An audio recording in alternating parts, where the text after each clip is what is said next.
Hello guys, welcome back to my channel. তো তোমরা সবাই কেমন আছো? আশা করি তোমরা খুব ভালো আছো, আর আমিও খুব ভালো আছি। দিশার লাইফস্টাইলে তোমাদের সবাইকে অনেক স্বাগত। তো চলে এসেছি একটা ছোট মিনি ব্লগ নিয়ে। ওয়েদারটাও ভীষণ ভালো ছিল, আর আমার মনটাও ভীষণ ফুরফুরে ছিল, যেহেতু অনেক দিন পরে শুটে যাচ্ছি। তো তোমাদের সাথে গল্প করতে করতে আমি লোকেশনে পৌঁছে গেছি। আর দেখো, মডেলদের কিন্তু শাড়ি পরানো, হেয়ারটা মোটামুটি ডান হয়ে গেছে, আর এদিকে আমি শাড়ি পরে বসেছিলাম। তারপরে আমার হেয়ারটাই হাত দেওয়া হলো। তো এই যে আমার মেকআপ আর্টিস্ট তখন আমাকে রেডি করাচ্ছিল।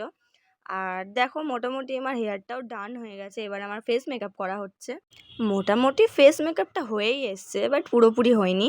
তো ফাইনালি আমার ফেস মেকআপ আর হেয়ারটা ডান। তো আমাকে কেমন গিন্নি গিন্নি দেখতে লাগছে, বেশ ভালো লাগছে, নিজেকে বেশ বড় বড় একটা ফিল হচ্ছে। যাই হোক, তো এই যে আমাকে কেমন লাগছে তোমরা কমেন্টে জানাবে। আর এই যে আমার ফাইনাল লুক, একটা রিসেপশন লুক করেছে, আমার তো ভীষণ ভালো লেগেছে, আর হাতের কাজ খুবই সুন্দর। তো তোমরা অবশ্যই কমেন্টে জানাবে যে আমাকে কেমন লাগছে, আর তোমরা কী ধরনের ভিডিও দেখতে চাও আমাকে সেটাও জানাবে। আমি চেষ্টা করব তোমাদের মন মতো ভিডিও করার। তো দেখা হচ্ছে নেক্সট ভিডিওতে। টাটা।